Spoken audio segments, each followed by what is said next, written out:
بسم اللہ الرحمن الرحیم۔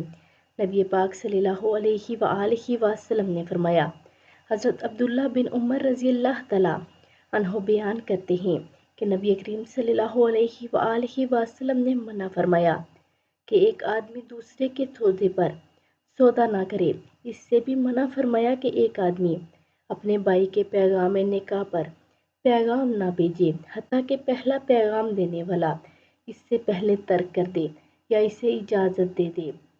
ایک شخص کسی کو کوئی چیز بیچ دے تو وہی پہلا خریدار اسے لینے کا حقدار ہے۔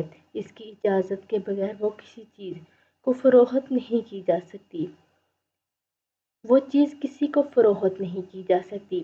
یہی معاملہ نکاح کا ہے کہ جب ایک مرد کا رشتہ کسی عورت سے طے ہو جائے تو اس عورت کو کوئی اور مرد نکاح کا پیغام نہ دے، الا کہ وہ مرد اپنا ارادہ بدل دے۔